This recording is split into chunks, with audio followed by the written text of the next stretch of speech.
नमस्कार दोस्तों, मैं आपका स्वागत करता हूं हमारे इस चैनल अपना बिहार में। और देखिए, जैसे कि आप लोगों ने देखा कि जो देश के प्रधानमंत्री हैं वो आए हुए थे बिहार, तो उन्होंने क्या क्या घोषणा की है, इसमें से ये भी एक है मुख्यमंत्री के साथ मिलके कि बिहार के 94 लाख गरीबों को अब 2-2 लाख रुपए मिलेंगे। यानी इसका जो मुख्य प्रोसेस है वो क्या है कि मुख्यमंत्री ने कहा कि आर्थिक रूप से पिछड़े लोगों को 2-2 लाख रुपए मिलेंगे और इसकी शुरुआत हो चुकी है। 2023 में जो जनगणना की गई थी, जातिगत जनगणना, इसमें स्वर्ण भी हैं, पिछड़े भी हैं, अति पिछड़े भी हैं, दलित भी हैं, महादलित भी हैं, मुस्लिम भी हैं, सभी हैं। तो इनमें जिनकी जो इनकम है 2.5 लाख रुपए से अगर कम है किसी फैमिली की, तो उनको जो है गवर्नमेंट क्या दे रही है, 2-2 लाख रुपए दे रही है बिजनेस करने के लिए कि आप 2-2 लाख रुपए लेके बिजनेस करें और अपने पैर पे खड़े हो जाएंगे। और ये शायद इंटरेस्ट फ्री लोन है, उसी के हिसाब से ये दिया जा रहा है। मगर ये जो टर्म्स कंडीशन है गवर्नमेंट का, थोड़ा काफ़ी ही टफ़ है और ये आसान नहीं है। क्योंकि मान लीजिए 2 लाख 2.5 लाख, अगर आज एक मज़दूर, ये परिवार के अनुसार बोल रहे हैं, अगर परिवार में 2 लोग हों, 4 लोग हों, तो सबको काउंट किया जाएगा। तो अगर किसी परिवार में मान लीजिए अगर कोई मज़दूरी भी कर रहा है, 2 लोग 3 लोग मज़दूरी कर रहे हैं, बाहर जा रहे हैं, तो उनके लिए साल का 2 लाख 2.5 लाख कमाना कोई बड़ा मुद्दा नहीं होता है। तो इस हिसाब से देखिए, सिर्फ क्वालिफ़िकेशन कितना है, 94 लाख गरीब, यानी 1 करोड़ भी लोग गरीबों की मदद इसमें नहीं हो पा रही है। और बिहार की जनसंख्या कितनी है, 10 करोड़। तो यानी 1% के का भी ये मैटर नहीं है।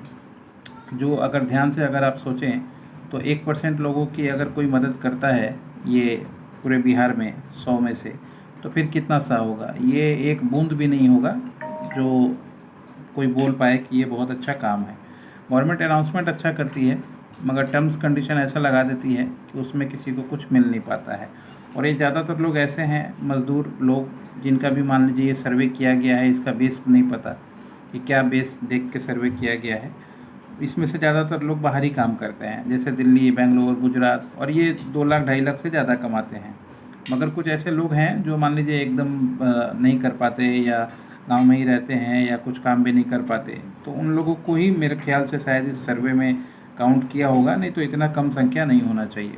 जहाँ मान लीजिए 60,000 रुपये प्रति पर कैपिटल इनकम है जिस स्टेट का, उस स्टेट में सिर्फ अगर ये कोई निकाले कि 94 लाख ही गरीब लोग हैं, तो ये जो सर्वे है, ये सर्वे पे ही सवाल उठाता है।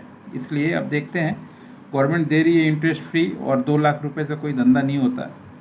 जिस तरीके से मान लीजिए गांव में इंफ्रास्ट्रक्चर बढ़ रहा है, दुकान की कीमत, किराया, या मान लीजिए जो सिस्टम है, तो ये कुछ नहीं होगा। ये पैसा डूबना ही है। गवर्नमेंट से वोट के नाम पे अपना वोट की तिजोरी भरने की कोशिश में है, मगर ये कोई सफल प्रयास नहीं है। इस तरह का प्रयास करने से फालतू सिर्फ पैसा वेस्ट और टाइम वेस्ट होगा। हो सके इसमें से भी पता चला कि जो एजेंट टाइप के लोग हैं वो ये लोन दिलाने के लिए कुछ पैसा खाने लगे।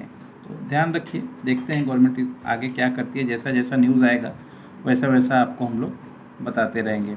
मगर एक न्यूज़ अच्छा है, अब ये देखिए, आप पेपर उठाए हैं तो बता ही दें आपको कि सामाजिक सुरक्षा पेंशन 700 रुपये से 1100 रुपये किया गया है। यानी ये जो वृद्धा पेंशन वगैरह था, इसी को बढ़ा के गवर्नमेंट ने ये चुनाव के टाइम में थोड़ा सा इस तरीके का जो सिस्टम है अपनाने की कोशिश कर रही है। अब देखते हैं इसका फ़ायदा होता है कि नहीं होता है। जो थोड़ा नहीं समझने वाले लोग हैं उनको तो शायद हो सके ये सब लॉलीपॉप अच्छा लगे, और इसी के नाम पे फिर सरकार जो है 5 साल कहीं टिकने की तैयारी में लगी हुई है।